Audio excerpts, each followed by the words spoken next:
ಮಾಡಬಾರ್ದು ಮಾಡಿದ್ರೆ ಆಗಬಾರ್ದು ಆಗುತ್ತೆ ಅನ್ನೋದಕ್ಕೆ ಈ ವಿಕೃತ ವ್ಯಕ್ತಿಯೇ ಸಾಕ್ಷಿ. ಈತ ಹೆಸರಿಗೆ ಅಕೌಂಟೆಂಟ್.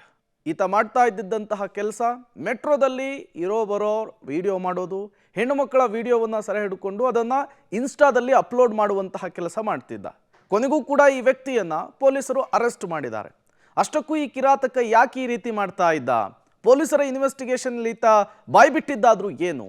ಬನ್ನಿ ಅದನ್ನೇ ನೋಡ್ಕೊಂಡು ಬರೋಣ. ಮೆಟ್ರೋದಲ್ಲಿ ಯುವತಿಯರ ವಿಡಿಯೋ ಮಾಡಿ ವೈರಲ್ ಕೇಸ್. ಸೋಷಿಯಲ್ ಮೀಡಿಯಾದಲ್ಲಿ ವೈರಲ್ ಮಾಡ್ತಿದ್ದ ಆರೋಪಿ ಅರೆಸ್ಟ್. ಬೆಂಗಳೂರಿನ ಸಂಚಾರ ನಾಡಿಯಾಗಿರೋ ನಮ್ಮ ಮೆಟ್ರೋದಲ್ಲಿ ಪ್ರಯಾಣಿಸುವ ಚಂದದ ಯುವತಿಯರ ವಿಡಿಯೋ ಮಾಡಿ ಸೋಷಿಯಲ್ ಮೀಡಿಯಾದಲ್ಲಿ ವೈರಲ್ ಮಾಡಿ ವಿಕೃತಿ ಮೆರೆದಿದ್ದ ಯುವಕನನ್ನ ಬನಶಂಕರಿ ಪೊಲೀಸರು ಅರೆಸ್ಟ್ ಮಾಡಿದ್ದಾರೆ. ಹಾಸನದ ಹೊಳೆನರಸೀಪುರ ಮೂಲದ ದಿಗಂತ್ ಎಂಬ ಯುವಕನನ್ನ ಪೊಲೀಸರು ಅರೆಸ್ಟ್ ಮಾಡಿ ಜೈಲಿಗಟ್ಟಿದ್ದಾರೆ. ಬೆಂಗಳೂರಿನ ಪೀಣ್ಯದಲ್ಲಿ ಆರೋಪಿ ದಿಗಂತ್ನನ್ನ ಪೊಲೀಸರು ಅರೆಸ್ಟ್ ಮಾಡಿದ್ದಾರೆ.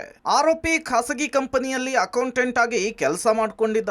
ಕೆಲಸಕ್ಕೆ ತಿಗಳರ ಪಾಳ್ಯದಿಂದ ಮುರುಗೇಶ್ ಪಾಳ್ಯಕ್ಕೆ ಮೆಟ್ರೋದಲ್ಲಿ ಸಂಚರಿಸುವಾಗ ವಿಡಿಯೋ ಮಾಡಿಕೊಂಡಿರೋದು ಇನ್ವೆಸ್ಟಿಗೇಷನ್ ವೇಳೆ ಬೆಳಕಿಗೆ ಬಂದಿದೆ. ಹಲವು ದಿನಗಳಿಂದ ಮೆಟ್ರೋದಲ್ಲಿ ಓಡಾಡಿರೋ ಈತ ಮೆಟ್ರೋ ರೈಲಿನಲ್ಲಿ ನಿಲ್ದಾಣದಲ್ಲಿ ಹುಡುಗಿಯರ ವಿಡಿಯೋ ರೆಕಾರ್ಡ್ ಮಾಡಿಕೊಂಡಿದ್ದಾನೆ. 13 ವಿಡಿಯೋಗಳನ್ನು ಮಾಡಿದ ಆಸಾಮಿ ಮೆಟ್ರೋ ಚಿಕ್ಸ್ ಎಂಬ ಇನ್ಸ್ಟಾಗ್ರಾಮ್ ಖಾತೆಯಲ್ಲಿ ಅಪ್ಲೋಡ್ ಮಾಡ್ತಿದ್ದ. ಇದಕ್ಕೆ 5,000ಕ್ಕೂ ಹೆಚ್ಚು ಫಾಲೋವರ್ಸ್ ಕೂಡ ಇದ್ದಾರೆ. ಒಂದೊಂದು ವಿಡಿಯೋಗೂ ಬಣ್ಣ ಬಣ್ಣದ ಪದಗಳನ್ನು ಬರಿತಾ ಇದ್ದ. ಈ ವಿಡಿಯೋ ನೋಡಿದ ಎಷ್ಟೋ ಜನ ಸುಮ್ಮನಿದ್ರು, ಕೆಲವರು ಮಾತ್ರ ಇದನ್ನು ವಿರೋಧಿಸಿ ವಿಡಿಯೋ ಮಾಡಿದ್ರು. ಬಳಿಕ ಈ ವಿಚಾರ ವೈರಲ್ ಆಗ್ತಿದ್ದಂತೆ ಬನಶಂಕರಿ ಪೊಲೀಸರು ಸ್ವಯಂ ಪ್ರೇರಿತ ಕೇಸನ್ನು ದಾಖಲಿಸಿಕೊಂಡು ಆರೋಪಿಗಾಗಿ ಹುಡುಕಾಟ ನಡೆಸಿ ಅರೆಸ್ಟ್ ಮಾಡಿದ್ದಾರೆ. ತನಿಖೆಯಲ್ಲಿ ಇವತ್ತು ವಿಡಿಯೋನ ಮಾಡಿ ಆ ಪೇಜ್ನಲ್ಲಿ ಅಪ್ಲೋಡ್ ಮಾಡ್ತಿದ್ದಂತಹ ಆರೋಪಿಯನ್ನು ದಸ್ತಗಿರಿ ಮಾಡಿರ್ತಾರೆ.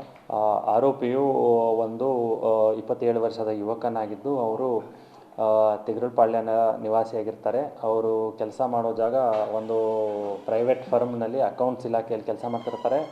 ಅದು ಮುರುಗೇಶ್ ಪಾಳ್ಯಲ್ಲಿರ್ತದೆ. ಅಲ್ಲಿಂದ ಅಪ್ ಆ್ಯಂಡ್ ಡೌನ್ ಮಾಡೋ ವೇಳೆಯಲ್ಲಿ ಮೆಟ್ರೋ ಬಳಸ್ತಾ ಇದ್ದು. ಆ ಮೆಟ್ರೋನಲ್ಲಿ ಇತರೆ ಪ್ರಯಾಣಿಕರ ವಿಡಿಯೋಗಳನ್ನು ಮಾಡಿಕೊಂಡು ಅದನ್ನು ಹರಿಬಿಡ್ತಿದ್ರು. ಅಗತ್ಯ ಕಾನೂನಿನ ಕ್ರಮ ಕೈಗೊಳ್ಳಲಾಗ್ತಿದೆ. ಆರೋಪಿ ದಿಗಂತ್ ತನ್ನ ಬಂಧನ ಮಾಡಿ ವಿಚಾರಣೆ ಮಾಡಿದಾಗ ಯುವತಿಯರ ವಿಡಿಯೋ ಮಾಡಿ ಸೋಷಿಯಲ್ ಮೀಡಿಯಾದಲ್ಲಿ ವೈರಲ್ ಮಾಡುವುದನ್ನೇ ಕಾಯಕ ಮಾಡಿಕೊಂಡಿರೋದು ಗೊತ್ತಾಗಿದೆ. Nagesh, crime bureau, public TV, Bengaluru.